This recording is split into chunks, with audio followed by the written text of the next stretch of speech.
Hoje, o tema da nossa aula será uma doença sexualmente transmissível chamada de sífilis, causada pela bactéria Treponema pallidum, subespécie pallidum.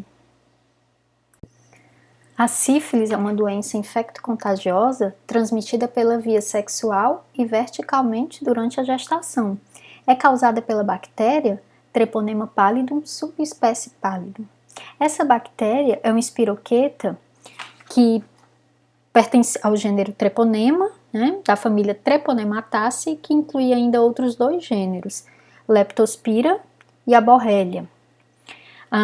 O treponema o Treponema pallidum, que causa a doença chamada sífilis, essa doença também é denominada de cancro duro, devido à principal apresentação clínica, que é uma ferida de bordas endurecidas e indolor nos genitais, tanto masculino como feminino. Embora possam haver outros sinais e sintomas, essa é a principal apresentação clínica de fase primária da sífilis.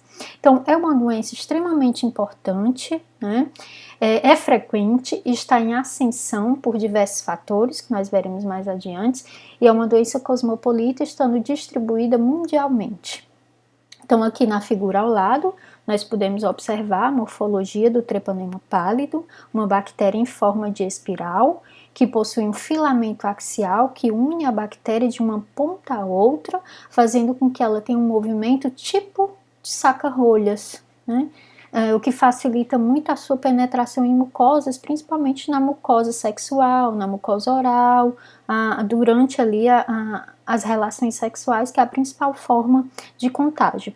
Essa bactéria, embora não se core pelo grão, porque ela é muito fina, ela é muito delgada, existem colorações especiais para a observação do Treponema pallidum, ela tem uma parede celular de uma bactéria gram-negativa. Uma das causas que vem fazendo com que a doença avance, principalmente entre as populações mais jovens, é a falha no uso de métodos de prevenção de barreira, como os preservativos, tanto masculinos como femininos.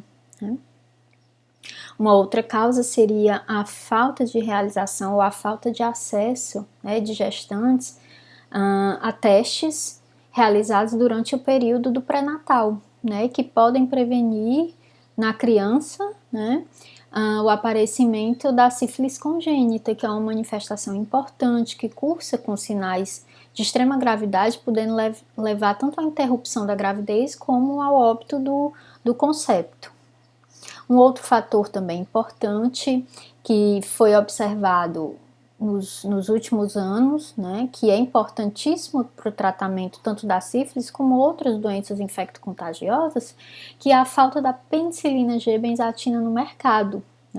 Então, a penicilina G-benzatina, ela ainda continua sendo a principal opção de tratamento para os pacientes com sífilis, tanto nas fases primária, secundária, e a penicilina G cristalina, para a fase terciária. Então, é um medicamento importante, para a interrupção da cadeia de transmissão dos doentes com sífilis.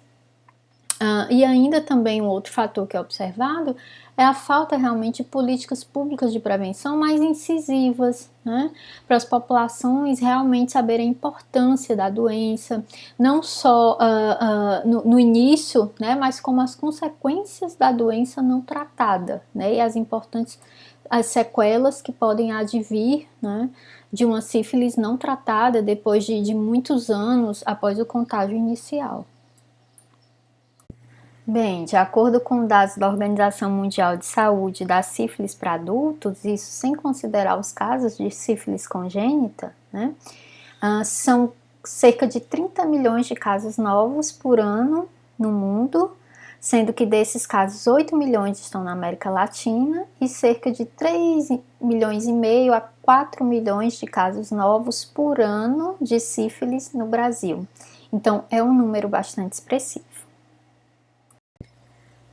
A bactéria Treponema pallidum, causadora da sífilis, possui importantes fatores de virulência para que ela consiga fazer a adesão após a penetração no organismo do hospedeiro, como eu disse, principalmente através da relação sexual, Uma dessas estruturas importantes são proteínas de adesão na superfície dessa bactéria.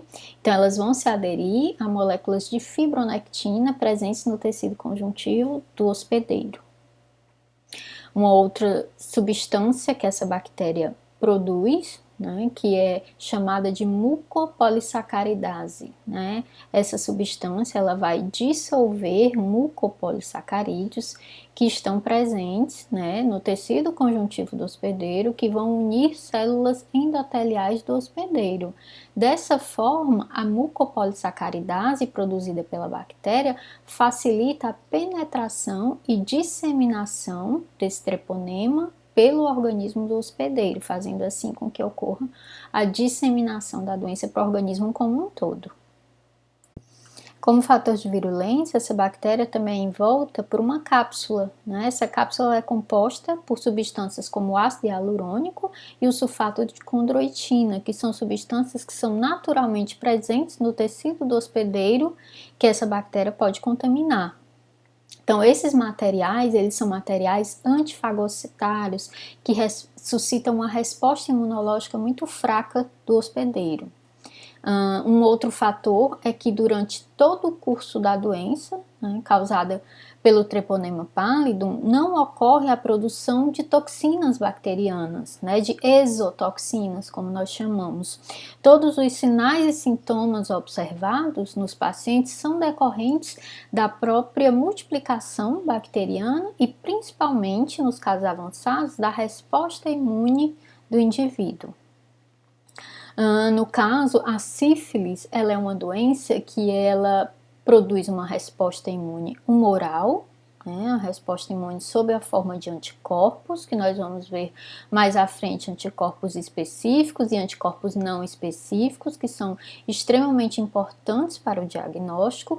Entretanto, esses anticorpos não protegem o paciente da doença, né? Não param a doença em andamento e não protegem o paciente de infecções subsequentes pelo treponema pallidum. Mesmo sendo um paciente tratado e curado, ele pode contrair sífilis mais de uma vez. E aqui nós observamos a lesão característica da sífilis, que é o cancro duro. O que é o cancro duro? É uma feridinha de bordas endurecidas, que pode ser visível nos genitais, no caso dos genitais masculinos, pode estar presente no corpo do pênis, pode estar presente na glande, no saco escrotal, pode estar presente nos genitais femininos, né, na parte mais externa, nos grandes lábios, mas pode estar localizado em partes mais internas, nos pequenos lábios, na vulva, e pode perfeitamente passar desapercebido nesses casos. As pessoas que têm lesões por sífilis, né, o cancro duro, elas possuem um risco bem maior, cerca de 5 vezes maior, de contrair outra DST concomitantemente. Né? E aí nós temos hepatite B, HIV, a gonorreia, porque essa ferida ela é uma porta de entrada aberta, né? Para que outros micro-organismos, outras bactérias, outros vírus, né, causadores dessas doenças, eles possam penetrar com mais facilidade no organismo do hospedeiro. Então, sempre na presença de sífilis detectada ou de outras doenças, outras DSTs, deve-se fazer testes para outras DSTs que possam aparecer em conjunto. A doença sífilis, ela possui vários estágios, que podem ocorrer durante um longo período de tempo, se a doença não for tratada corretamente com antibióticos que são necessários para a cura. Então, o primeiro estágio dessa doença, após o contágio, é a chamada sífilis primária, né, que é uma forma muito infectante que o paciente normalmente ele apresenta a lesão cancro duro.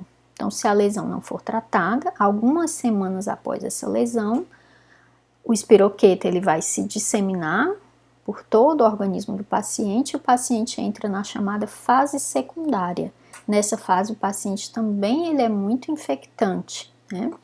mas ainda pode fazer o tratamento com penicilina nessa fase. Se ele não fizer o tratamento, ele pode entrar numa fase que a gente denomina de fase latente, em que o micro-organismo ele fica estacionado, digamos assim, no corpo desse hospedeiro, e ele não se cura, mas a doença também não evolui, então ele pode permanecer assim por muitos anos. Alguns pacientes, eles podem evoluir para a chamada fase terciária da doença, em que nesse caso o mais importante são as sequelas que podem ocorrer, né, tanto no sistema cardiovascular, como nos ossos, com a formação de gomas, né, com as respostas de hipersensibilidade do organismo do hospedeiro à presença dessa bactéria. Então, são consequências tardias, né, ao aparecimento da doença. E uma outra forma também bastante importante, né, pela quantidade de casos, né, que nós observamos, que é a sífilis congênita, a sífilis transmitida, né, no momento da gestação de mãe para o filho. Essa sífilis ela pode ser evitada pelo uso de antibióticos durante o período gestacional, caso a doença seja diagnosticada. Então, agora nós vamos estudar a sífilis primária. O que acontece com o paciente após o contato com outra pessoa, normalmente pela relação sexual, né, com outra pessoa com a doença, né? Então, pode ser que o paciente não se contamine. Existe essa possibilidade, né, mesmo sem uso de preservativo. Cerca de 30% dos pacientes eles podem não se contaminar, né? Mas vamos supor que o paciente, ao entrar em contato, ele se contamine, né? E aí ele vai adquirir a sífilis primária. Os sinais e sintomas, né? Eles vão surgir cerca de 10 a 90 dias após esse contágio, né? O que vai variar de acordo com a imunidade do hospedeiro, de acordo com a quantidade de espiroquetas que foram inoculados no local da lesão, né? Em média, os sinais e sintomas, né, que é o cancro duro inicial, o principal sinal e sintoma, aquela feridinha, né, leva cerca de 3 semanas após esse contato sexual com a pessoa contaminada para aparecer, tá? E aí o que surge inicialmente, né, é uma pápula, uma elevação rosada nos genitais, né, como eu disse, tanto masculino como feminino, pode ocorrer em qualquer local dos genitais, e essa pápula ela vai se transformando, ela vai aumentando de tamanho e ela vai se tornando uma feridinha, ela se transforma numa úlcera, né, uma úlcera de bordas endurecidas. O interessante é que nessa doença, na sífilis, né, também denominada aqui de cancro duro, essa lesão ela não dói, ela não coça, ela não arde, né? E por isso ela pode muitas vezes ela passar desapercebida pelo paciente. Ou então ele achar, né, quando durante o curso dessa fase primária, essa lesão desaparecer e ele achar que ele ficou bom, né? Mas na verdade não é isso que acontece, tá? Se essa lesão ela não for tratada durante o período aí de 4 a 6 semanas após o aparecimento, ela vai cicatrizar, né? Nesse período que o paciente está com essa lesão, ou mesmo quando ela some, ele pode ter um aumento dos linfonodos ali próximo à região dos genitais, os linfonodos inguinocrurais, né? Significando que está tendo um processo ali, uma resposta, tentando ter uma resposta imunológica ali para combater aquela infecção, tá? Mas se ele não for tratado nesse período, diagnosticado e tratado, os espiroquetas, né, os treponemas, eles vão continuar se disseminando pelo organismo do hospedeiro, né, e ele vai entrar na chamada fase secundária, tá? Essas lesões do cancro duro, elas são altamente infectantes porque elas são repletas de espiroquetas, né? Elas são repletas de treponema, né? E aí a gente vê que tem lesões nos genitais, né, masculinos, nos genitais femininos, podem aparecer lesões na região anal, proveniente do sexo anal, podem aparecer lesões bucais, né, lesões nos lábios, na parte interna das bochechas, né, provenientes do sexo oral com uma pessoa contaminada. Então aqui nós vemos a apresentação típica da sífilis na forma do cancro duro, que é essa ferida de bordas endurecidas, repleta de espiroquetas, né, que pode aparecer no corpo do pênis, pode aparecer na glande, pode aparecer no saco escrotal. Pode ser uma lesão única ou podem ser mais de uma lesões, tá? No caso das mulheres, a feridinha, o cancro duro, pode aparecer na região da vulva, nos grandes lábios, nos pequenos lábios, na parte interna da vagina, o que dificulta mais o diagnóstico, porque como a paciente não sente a dor, né, não é uma lesão que dói, né, ela pode passar desapercebida. Nesse slide, à esquerda, nós temos paciente com lesão nos dedos, né, e lesão no nariz, né. Não são, pessoal, formas comuns, né, de apresentar lesão de sífilis primária, não são locais comuns de forma alguma, né. Provavelmente são resultado de auto-inoculação, né. Ao tocar nos genitais contaminados e esses locais com ferimento, pode ter ocorrido a lesão dessa forma, né? E já nas figuras à direita, lesões orais, né, lesões de língua, são lesões que são mais comuns, né? Após os genitais são as lesões que mais são observadas, provenientes de sexo oral com paciente portador de sífilis. Então, nós vimos nos slides anteriores o que ocorre com o paciente na sífilis primária, né? Se o paciente for tratado na sífilis primária, com antibiótico, com a penicilina, ele fica curado e não evolui, né? Mas se ele não for tratado na fase primária, ele evolui para a chamada fase secundária da doença, que ocorre em média 6 semanas após o aparecimento do cancro duro, né? É importante a gente saber que a sífilis, né, quando ela é contraída a partir da transfusão sanguínea, né, de um doador contaminado, o que atualmente é extremamente raro devido ao cuidado que os bancos de sangue têm em receber, né, sangue de doadores saudáveis e testados, né, mas antigamente isso ocorria com mais frequência. Então, existiam muitos relatos de contaminação de sífilis, né, através de doação de sangue. E aí, nesses casos, a doença já começa o que a gente diz em fase secundária, o que a gente chama de sífilis decapitada, tá? Não necessita do contato sexual para que a doença ocorra. Pode ocorrer também através da transfusão de sangue, que já se inicia diretamente em fase secundária. E aí, na fase secundária, o paciente ele não tem mais o cancro duro nos genitais, ou na mucosa oral, ou região anal, né? Nessa fase, essas lesões elas já cicatrizaram.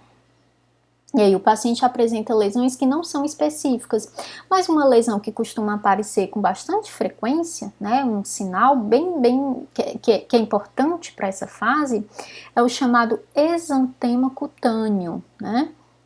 Que esse exantema cutâneo são lesões avermelhadas, que normalmente coçam, né, mas podem não coçar, né?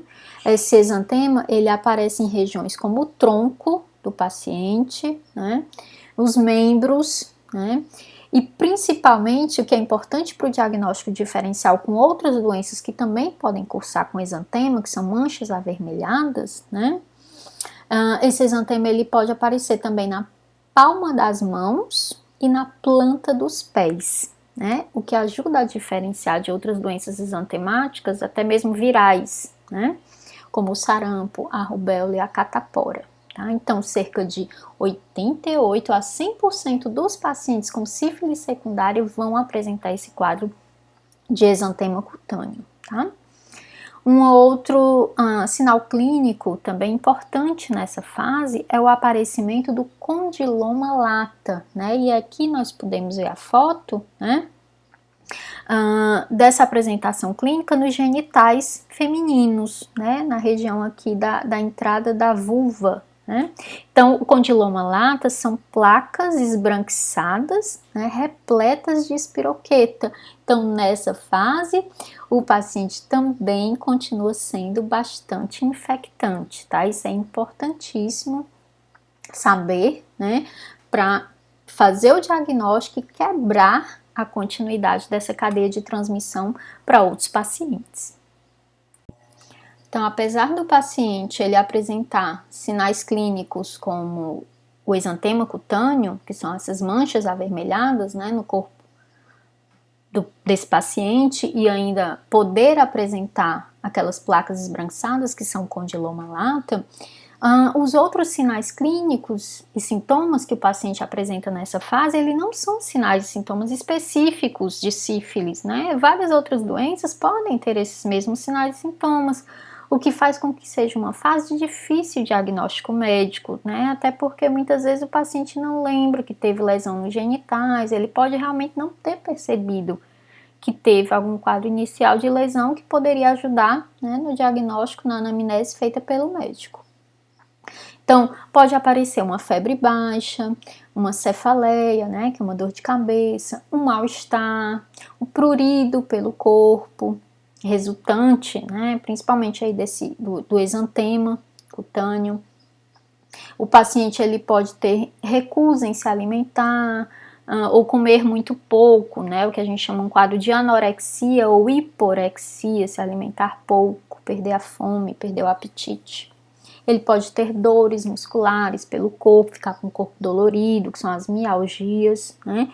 E ele pode ter um quadro também de aumento dos linfonodos, né? Pode ser generalizado, pode ser um aumento dos linfonodos por todo o corpo, né? Ou pode ser também uma linfadenopatia localizada, né? Pode ser mais em relação à região genital, pode ser na região cervical, né? Não há um padrão específico. Esse paciente pode ter quadro de artrite, pode ter hepatite, perda de cabelo, então ele pode ter vários desses sintomas associados ou pode ter muito poucos desses sintomas, né? Então, como eu disse, nessa fase o paciente, além de ser muito contagioso ainda, né, é uma fase que o diagnóstico já é mais difícil, mas já pode ser feito através dos testes sorológicos. Então, nesse slide, nós observamos o exantema cutâneo da sífilis, né, que são essas manchas avermelhadas presentes por todo o corpo do paciente, né, que podem coçar bastante, né, muitos pacientes relatam muito prurido, muita coceira com o aparecimento dessas manchas, né, e são sinais clínicos muito importantes para o diagnóstico nessa fase. Já nesse slide, nós observamos o exantema de fase secundária no paciente com sífilis, que é importante para o diagnóstico diferencial, a presença desse exantema nesse paciente. Aqui nós vemos nas palmas das mãos e na planta dos pés, o que não ocorre com várias outras doenças que podem cursar também com esse tipo de exantema. Após a fase secundária, o paciente não tratado, ele pode entrar num estágio estacionário da sífilis, em que ele continua infectado, ele não está curado da doença e ele ainda é infectante para outros pacientes com quem ele vem a se relacionar. Mas ele não apresenta sinais e sintomas significativos, ele pode ter um recrudescimento total dos sinais e sintomas. E aquele paciente que não foi tratado, passou pelas fases primária, secundária, entrou na fase latente, pode ter permanecido alguns anos nessa fase, né? Anos tão pouco tempo como um ano, e há relatos de pacientes que permaneceram até 30 anos, né, em fase latente, muito bem documentados. Então, nesse caso, o importante vai ser a resposta, né, do organismo desse paciente ao contato com os treponemas, né? E aí esse paciente ele vai ter lesões no sistema cardiovascular, vai ter lesões no sistema nervoso e as lesões chamadas de gomas, né? Que na verdade são lesões localizadas principalmente na pele e nas mucosas. Dentre as lesões cardiovasculares, a mais importante, a mais frequente, a que acomete cerca de 70% dos pacientes, é a chamada aortite sifilítica, que acomete principalmente o ramo ascendente da artéria aorta. A maioria dos casos, eles são assintomáticos. Entretanto, os pacientes podem ter complicações, né, decorrentes da multiplicação do micro-organismo e da resposta inflamatória, né? Essas complicações podem ser uma insuficiência e regurgitação na válvula aórtica, aneurisma de aorta e pode ocorrer ainda a estenose do ósseo da coronária. Nesse caso, os pacientes podem apresentar sintomas como angina, que é a sintoma clássico de dor no peito, né? Dispneia, que é a dificuldade de respirar, e dor no tórax. Outra manifestação importante na sífilis terciária é a chamada neurosífilis. Nesses casos, pode ocorrer invasão das meninges do paciente no sistema nervoso central pelos treponemas, cerca de 12 a até 18 meses após a infecção inicial. Entretanto, cerca de 70% dos casos ocorre a resolução. A doença ela pode ser sintomática ou assintomática. Nesses casos, o paciente não apresenta sintomas, apresentando, todavia, alterações no líquor, evidenciada através de exames realizados no líquor. Então, no caso dos pacientes sintomáticos, eles podem apresentar quadros precoces de meningite, ainda em fase secundária, né? Podem apresentar já quadros mais avançados, né? Mais para frente, realmente em fase terciária, né? Caracterizando a neurosífilis, no caso uma encefalite difusa, né?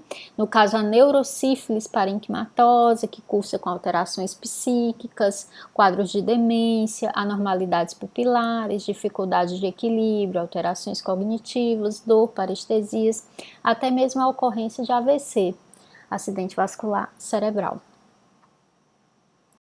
Os pacientes, eles podem apresentar também as chamadas lesões granulomatosas com aspecto destrutivo, né? Tanto na pele, como em mucosas, como a mucosa oral, como a mucosa nasal, né? Podem ser localizadas em ossos, em músculos e até em órgãos internos, como o fígado, né? Então, essas lesões, elas podem ser nódulos, tubérculos, placas nódulo ulceradas, né? Podem ser lesões solitárias ou em pequeno número, lesões assimétricas, endurecidas, normalmente com pouca inflamação, com bordas bem marcadas, né? E que são resultado de uma reação de hipersensibilidade ao treponema pálido, uma vez que quase sempre essa bactéria está ausente nas lesões presentes, né, durante a fase terciária. Nesse slide, nós vemos uma lesão granulomatosa destrutiva que invade o palato do paciente, né, causando outras consequências, né, que precisam ser resolvidas, às vezes de forma cirúrgica, com o uso de outras medicações, né, como todas as sequelas que nós vimos de fase terciária, em que somente o tratamento com antibiótico, ele não é eficaz, somente com antibiótico. O antibiótico deve ser utilizado em conjunto, né, com outros tratamentos para resolver, né, ou pelo menos amenizar as sequelas que aquele paciente vem enfrentando. Então aqui nós temos um resumo, né, do que acontece no organismo do paciente após a contaminação, né, em que o paciente passa por fase primária, secundária, fase latente e entra na fase terciária, sem o tratamento com antibiótico, né. Então ocorre uma disseminação dos treponemas através de todo o organismo, órgãos internos, né, como fígado, como sistema nervoso central, ossos, né, e sistema cardiovascular. Então, temos importantes manifestações nesses órgãos, né? As gomas, que podem estar presentes nos ossos, no fígado, né? A neurosífilis no cérebro, as lesões da aorta, né? A aortite, né? Em relação ao sistema cardiovascular. Agora vamos falar sobre essa importante manifestação que é a sífilis congênita. Então, a sífilis congênita, ela é o resultado da disseminação hematogênica do treponema pallidum da gestante infectada não tratada ou inadequadamente tratada para o concepto, né, que é o feto, através da via transplacentária, né, que a gente chama de transmissão vertical. Então, a infecção desse embrião pode ocorrer em qualquer fase da gestação ou em qualquer estágio da doença na mãe. Os principais fatores que vão determinar a probabilidade de transmissão são o estágio da sífilis na mãe e a duração da exposição do feto no útero. Portanto, a transmissão vai ser maior nas fases iniciais da doença, quando há mais espiroquetas na circulação. A taxa de transmissão é de 70% a 100% nas fases primária e secundária, 40% na fase latente recente e 10% na fase latente tardia. Daí a importância da realização dos testes, né, para detecção de anticorpos durante o pré-natal. A contaminação do feto pode ocasionar abortamento, parto prematuro, malformações, surdez, cegueira, deficiência mental e a morte, né, do nascituro, que é o feto. Então, essas crianças morrem, né, após o nascimento, principalmente por quadros de hemorragia pulmonar, mas também podem apresentar anormalidades múltiplas, né, mesmo quando elas sobrevivem. Então, podem apresentar alterações ósseas, alterações dentárias, como os molares muriformes, né? Quadros de raste cutâneo, em que há um exantema na pele, uma descamação na pele. Quadros de hepatoesplenomegalia, que é um aumento do baço do fígado. Podem ocorrer meningite, anemia, trombocitopenia, né, que é a diminuição do número de plaquetas e, consequentemente, levar a hemorragias, icterícia, que é o amarelamento da pele, quadros de linfadenomegalia, que é o aumento de linfonodos, né, e importante a gente lembrar, né, que na criança a sífilis congênita é chamada é uma sífilis que ela já entra diretamente na fase secundária, né? Similar ao que ocorre com a sífilis contraída durante a transfusão de sangue, que a gente chama de sífilis decapitada, né? Ocorre aqui a mesma coisa na sífilis congênita, já entra diretamente, né, a criança em fase secundária. Aproximadamente 50% das crianças infectadas estão assintomáticas ao nascimento. Há ainda a possibilidade de transmissão direta do Treponema pallidum pelo contato do recém-nascido com lesões genitais maternas no canal do parto. O diagnóstico da sífilis congênita depende da combinação de critérios clínicos, sorológico, radiográfico e ainda de microscopia direta. Quando a sífilis se manifesta antes dos primeiros anos de vida, é chamada sífilis congênita precoce, e após os 2 anos é chamada de sífilis congênita tardia. A criança pode ter vários sintomas ao nascimento: pneumonia, feridas no corpo, cegueira, dentes deformados, hipoplasia do esmalte dentário, problemas ósseos, surdez ou ainda deficiência mental. E pode, inclusive, dependendo da gravidade do quadro clínico, levar essa criança ao óbito. E apesar dos dados sobre a sífilis congênita estarem defasados, é nítido que a doença vem avançando nos últimos 5 anos. A taxa de bebês com sífilis congênita em 2015 foi de 6,5 casos a cada 1.000 nascidos vivos, que é 13 vezes mais do que o que é tolerado pela Organização Mundial de Saúde e 170% mais do que o que foi registrado em 2010. Já a sífilis gestante passou de 3,7 para 11,2 casos a cada 1.000 nascidos vivos, um aumento de 202%, o que mostra, né, a crescente preocupação com o aumento do número de casos. Nesse slide, nós observamos diversas crianças com sequelas causadas por sífilis congênita. Na primeira foto, no canto à esquerda, nós observamos uma criança com uma fenda labial, né, com lábio leporino. Abaixo, né, uma criança com hepatoesplenomegalia, manifestações sistêmicas mais graves. Observamos também uma criança já de mais idade, com nariz em cela, né, que é uma conhecida sequela da sífilis, a falta do osso nasal. E à direita, nós observamos outro caso de criança com hepatoesplenomegalia, com racho cutâneo e várias outras deformidades e anomalias. Então, nessa foto, nós observamos diversos graus de uma das manifestações mais observadas em recém-nascidos, que é o racho cutâneo, né? O racho cutâneo, ele se caracteriza por um avermelhamento da pele, por um espessamento da pele e pela descamação da pele nesses recém-nascidos acometidos. Não é uma manifestação grave, né? Mas pode predispor, né, a contaminação da pele dessa criança por bactérias, levando a infecção bacteriana secundária da pele. Já aqui nesse slide, nós observamos algumas alterações e deformidades ósseas, né? À esquerda, nós vemos a normalidade chamada de tíbia em sabre, né? Em que há uma má formação de ossos longos, né? Como o fêmur, como a tíbia, que pode ser evidenciado através de análises radiográficas, né? A chamada perna cambota.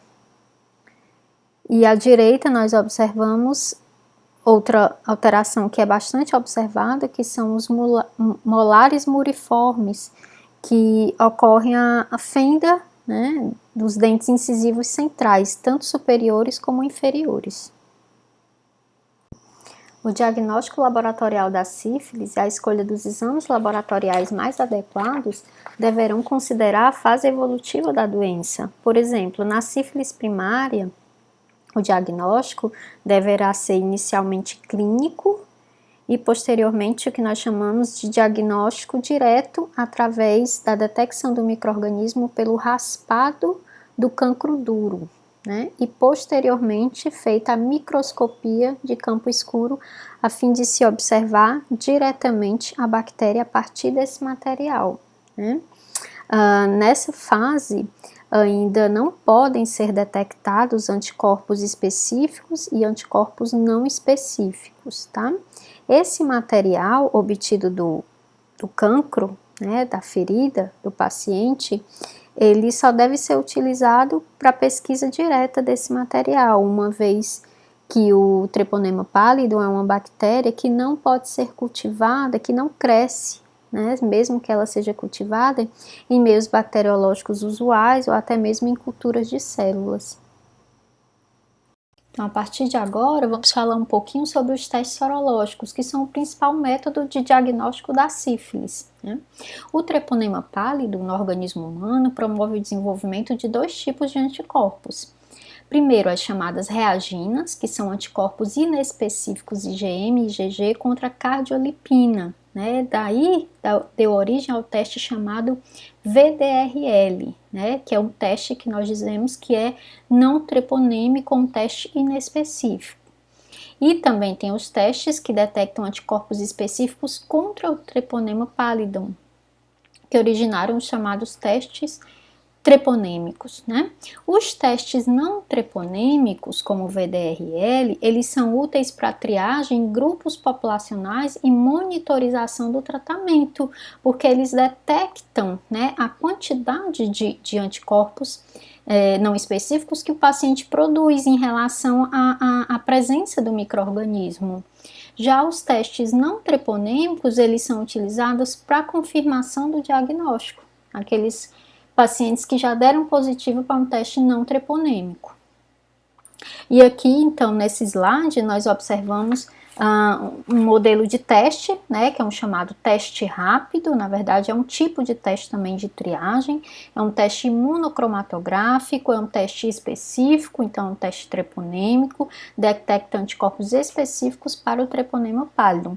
Pode ser utilizado em postos de saúde, né, em serviços de saúde, não necessariamente diretamente no laboratório. É um teste prático, porque utiliza diretamente a amostra de sangue total do paciente, assim como também soro ou plasma. Se esse teste der positivo, né, é aconselhado que o paciente faça o VDRL e o FTA-ABS, que são os testes que nós veremos daqui para frente.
Então, esses antígenos que são utilizados para fazer o teste, né, que compõem a cardiolipina purificada, são associados ainda a partículas de látex para facilitar a visualização da reação e a sua positividade ou não.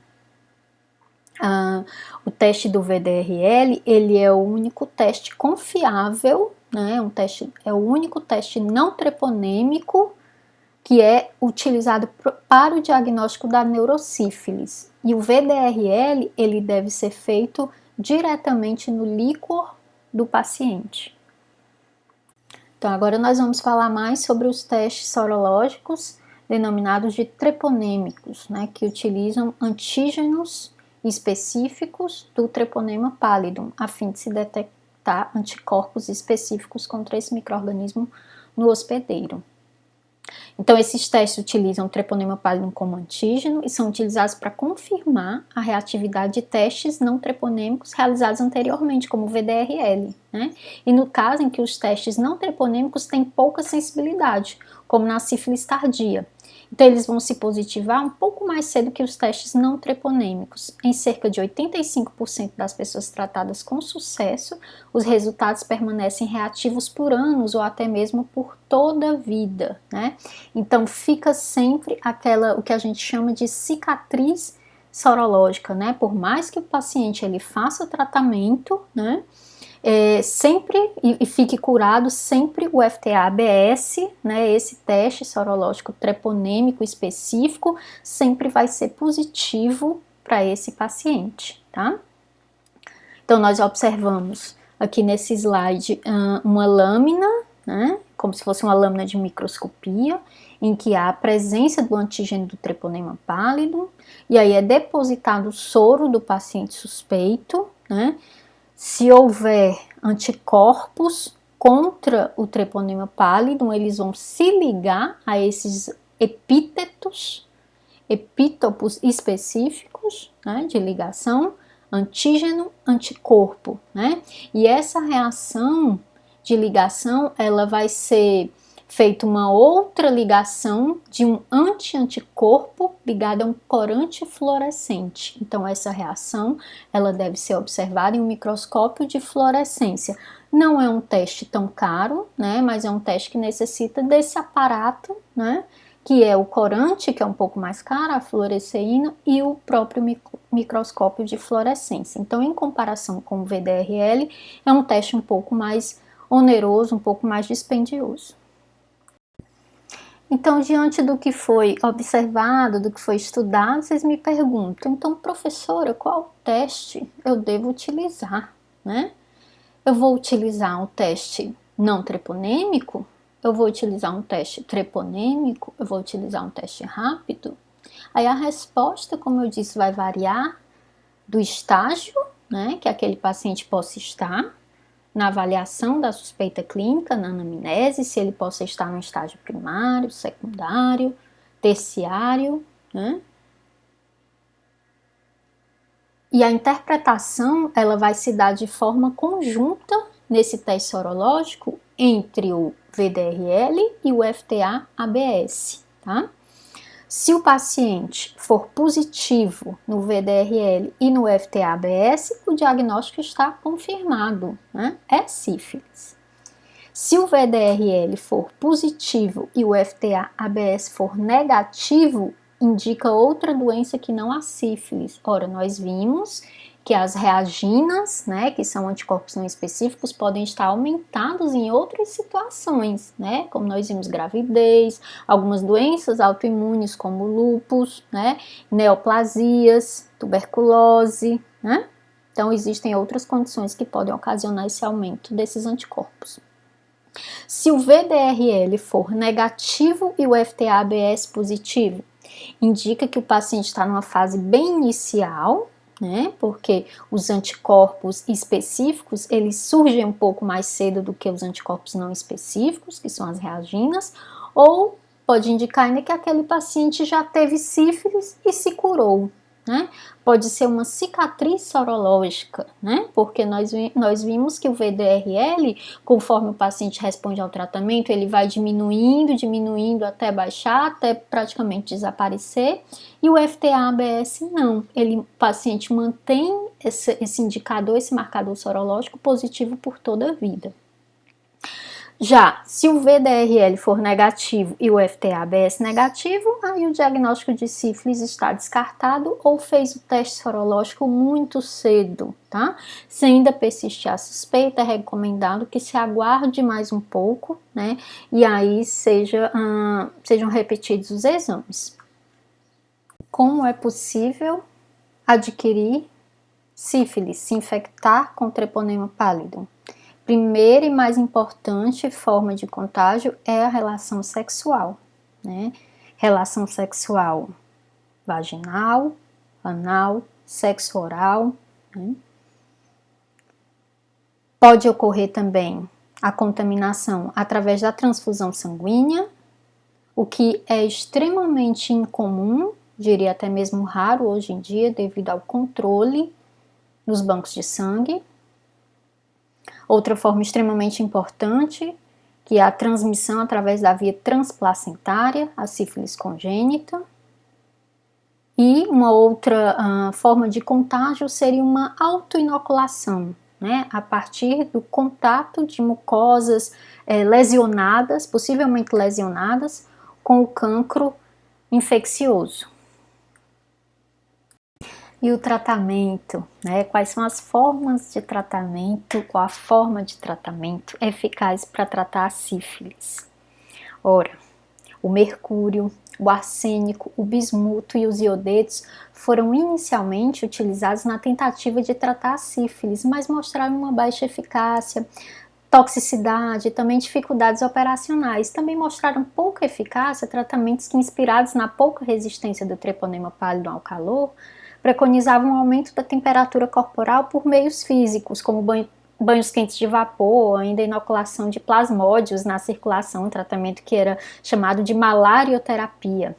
Então, a crescente preocupação com o aumento dos casos mobilizou o trabalho de médicos e cientistas, entre eles o Paul Ehrlich, que em 1909, após 605 tentativas de modificar o arsênico, sintetizou um composto que foi denominado composto 606, ou Salvarsan, que foi o primeiro quimioterápico da história da medicina a ser utilizado nessa doença, na sífilis. Então, no ano de 1928, a descoberta do poder bactericida do fungo Penicillium notatum por Alexander Fleming iria modificar a história da sífilis e de várias outras doenças infecciosas. Então, ele descobriu a penicilina, né? Então, a penicilina age interferindo na síntese do peptidoglicano, que é um componente da parede celular do treponema pallidum. O resultado é a entrada de água no treponema, o que acaba por destruí-lo, né? Então, a sensibilidade do treponema a essa droga, a rapidez da resposta com regressão das lesões primárias e secundárias com apenas uma dose, né, nos casos primários, são vantagens que permanecem até hoje. A penicilina continua como droga de escolha e até o momento não foram documentados casos de resistência, né? Então, o que vai variar vai ser a quantidade da droga, né, em relação ao estágio evolutivo da doença, né? Em fase primária, uma dose ou 2 doses, e na fase secundária, normalmente 3 doses com intervalo de 1 semana, né? No caso da neurosífilis, a droga escolhida é a penicilina cristalina, pela capacidade de atravessar a barreira hematoencefálica. A dose recomendada vai variar, né, de acordo com o paciente, o quadro do paciente, o tempo também varia de acordo com de 10 a 14 dias por via endovenosa. Algumas opções de tratamento, né, não tão eficazes quanto a penicilina, consideradas drogas de segunda linha, segunda escolha, né, como a ceftriaxona, ou então até mesmo drogas nos quais os pacientes eles têm uma sensibilização prévia à penicilina, né, o que não é tão raro de ocorrer, podem ser utilizados doxiciclina ou azitromicina, né. Esses pacientes eles podem apresentar uma reação que chama reação de Jarix-Hexheimer, né, que pode surgir cerca de 2 horas após o uso do antibiótico. É uma reação que leva a um quadro de dor de cabeça, febre, náuseas, calafrios, dores musculares. Essa reação ela pode durar cerca de 24 horas e é o resultado do uso do antibiótico e da destruição em massa desses treponemas. Então surgem esses sinais e sintomas que podem ser utilizados, amenizados, né, com outras medicações, como inclusive os corticoides, né. Após o tratamento da sífilis, devem ser feitos exames de sangue de acompanhamento, né, para verificar a titulação do paciente, se os títulos estão baixando, né, cerca de 3 meses após o tratamento, 6 meses, 12 meses e 24 meses após o tratamento, para garantir que não há mais a infecção. E quais medidas eficazes de prevenção e controle da doença? Bom, a sífilis é uma doença de notificação obrigatória e compulsória em gestantes, né, devido à gravidade dessa doença em crianças, né, que podem inclusive ir a óbito, como nós já vimos nos outros slides. Não existe vacina para prevenção, né? A prevenção é através dos métodos físicos de barreira, né, tais como os preservativos, tanto masculino como feminino, inclusive no sexo oral, que nós vimos que é uma das formas de transmissão, né? Importante fazer teste para sífilis na detecção, na presença de outras DSTs, por exemplo, aquele paciente foi diagnosticado com gonorreia, importante que ele faça teste para sífilis. O paciente foi diagnosticado com sífilis, importante que ele faça teste para gonorreia, para hepatite B, para clamídia, para várias outras DSTs que podem estar em conjunto, né? Outra forma importante, né, de prevenção de danos e de controle da doença é o acompanhamento das gestantes durante o pré-natal, né, através do VDRL, que é o teste não treponêmico que normalmente é utilizado, né, para poder fazer a detecção precoce e a gestante poder fazer o tratamento com penicilina, que é um tratamento seguro, né, para a mãe e para o feto durante a gestação. E caso essa criança ao nascer for verificada, né, que ela pode ter a sífilis, também pode ser feito com segurança o tratamento com penicilina e a dose vai variar de acordo com as manifestações. Por fim, nós vemos aqui um algoritmo da Prefeitura de São Paulo para abordagem do recém-nascido frente à gestante com sífilis, né? Então, a partir do diagnóstico da mãe com sífilis, como deve ser abordada a conduta de tratamento no recém-nascido.